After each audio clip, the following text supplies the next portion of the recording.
Numerological. Hello, my name is Eleanor. I'm here to talk about the energy for September 2023. This September, we are in a universal month of 7, but we are also in a universal year of 7. And how that's playing out or will play out for us, well, really depends on your own personal year numbers and some of the numbers that you have in your own chart.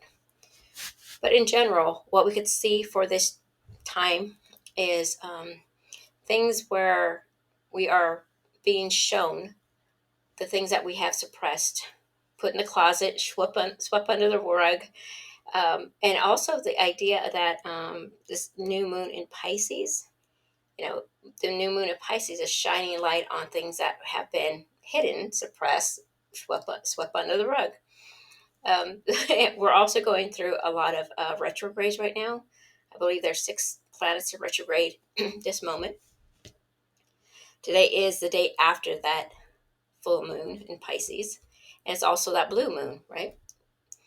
So, with this energy, what we could be experiencing is this feeling of wanting to bring up and clear out or heal some of the things that we've been ignoring or putting in the closet, sweeping under the rug, right? So, what might happen for us is that we're starting to feel this itch, like that 7-year itch we get. People talk about the 7-year itch where we feel like something has to change, something has to give, because life is a little bit more challenging than we're comfortable with. So this is that energy. It makes you uncomfortable enough for you to get up and do something about it. So for those people who have 7 naturally in their chart, they might be able to navigate this a little bit better and realize that, oh, something's coming up. I need to move it out. Excuse me. For those of us that don't have a 7 in a chart, this might come as a sucker punch kind of feeling. Like all of a sudden, just there's a knowing within us that things have to change. And possibly, it could be just a little shift, or it could be a great shift that really kind of knocks down something in your life in order for you to rebuild these things. Okay, so we are seeing a lot of this energy playing out in the media right now, especially in our country, in the United States, but it could be happening all over the world.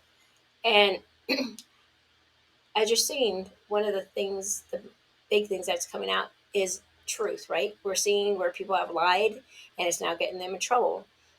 And might be something that you're going to see in our own families, in our careers, everywhere in our life, anywhere and everywhere is possible for this energy to come in, where something is unveiled, a truth is unveiled, and we need to decide what we're going to do with that information. Are we going to again sweep our feelings and thoughts under the rug and just kind of keep going with that, knowing that it's going to lead to a place that we're even more uncomfortable in, or decide to do something about it, take responsibility, and make those changes in our life so that we're not dealing with that anymore? The 7 energy is a seeker, and the seeker is trying to find the truth within themselves and where they may fit in the world, or what brings them joy or accomplishment. Or an accomplishment, I mean an inner feeling of accomplishment. It's a spiritual number, and with the energy of the 7, it can bring about intuition. So with that intuition, if you're starting to find your intuition's opening up, it's really asking you to use that intuition to go and take a deep dive into where in your life you may have been hiding things, pushing things away. Because when we hide those negative parts of ourselves that we feel are negative parts of ourselves, when we hide those away, they're still there. And everything that we do, every action we take and decision we make, can be based on those fears or those doubts or whatever that might be for you.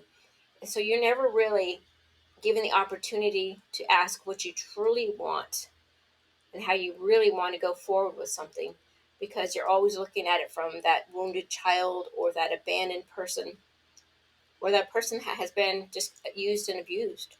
Um, so we can never really make a clear a decision of what we want as a whole and healed person, because we don't know that person yet.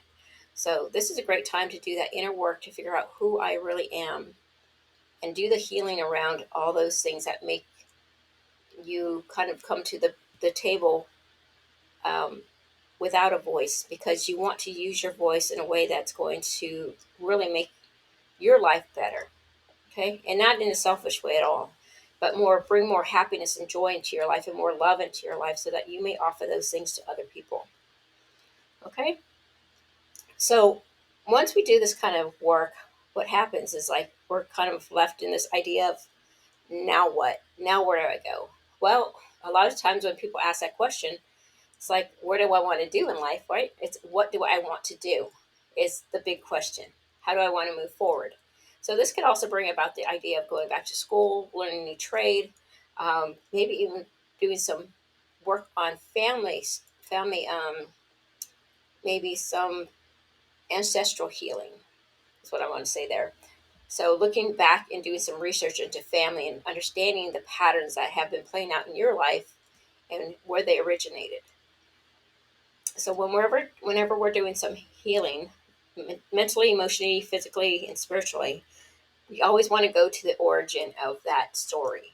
So it could be with you, it could be with great grandmother, great grandfather, somewhere down the line. But then it was put upon you at some point in your life. So where was the origin for your hurt, your wound? What caused it, and where did it start, and why did it start? Until we do that work, that deep work, we're always going to be dealing with that.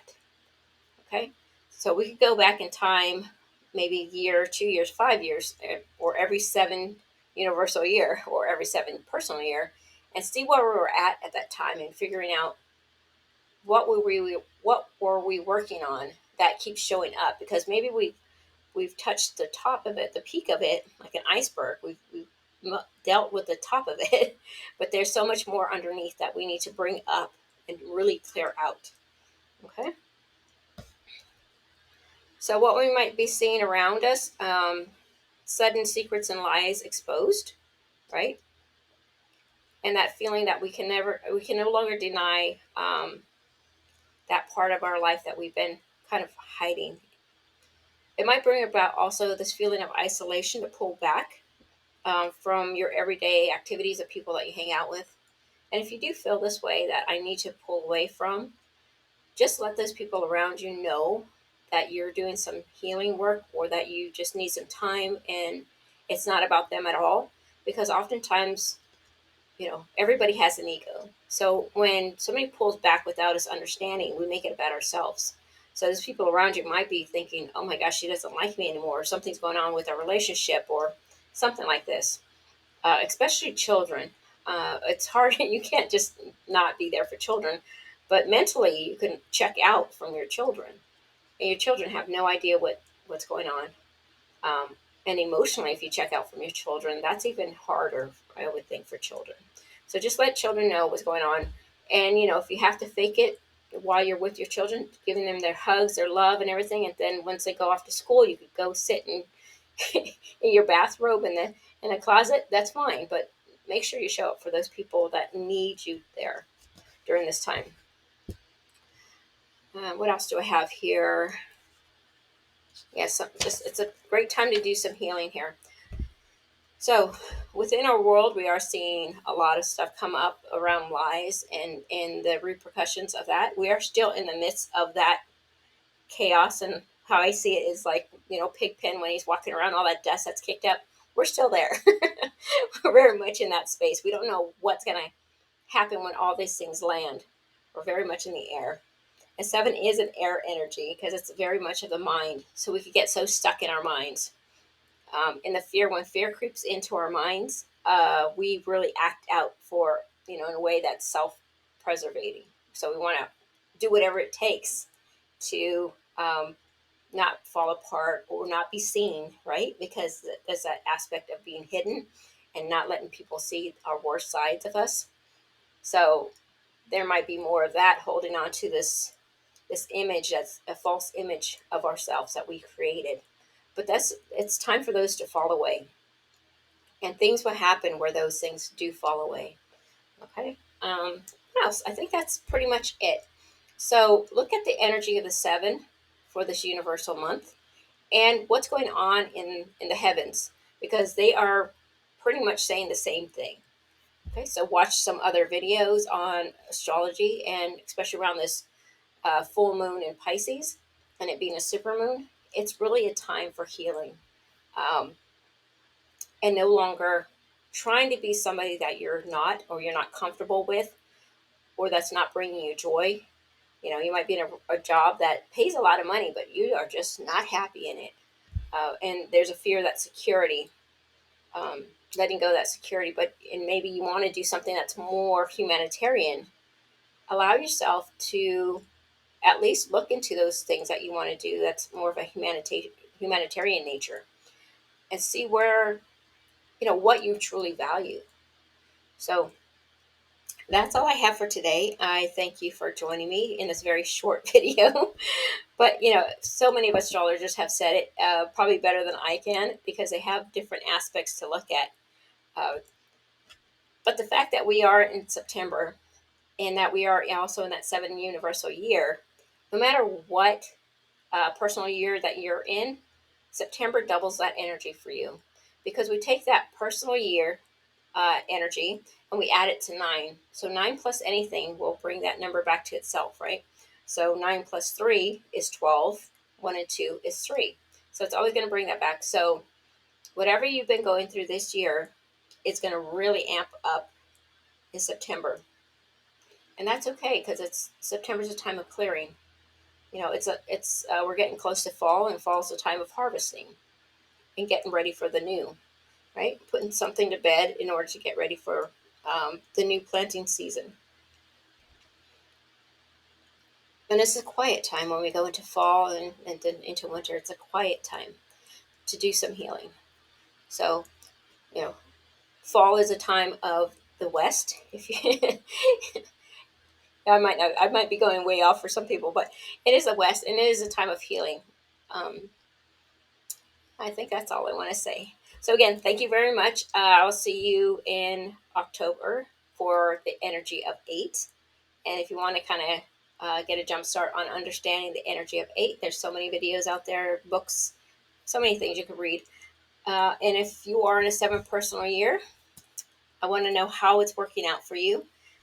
But in October, we're going to have a glimpse into our full year next year, no matter what year you're in, what our universal year is going to look at like, and what your personal year is going to look like. Okay, so I will see you then. Okay, thank you. Bye.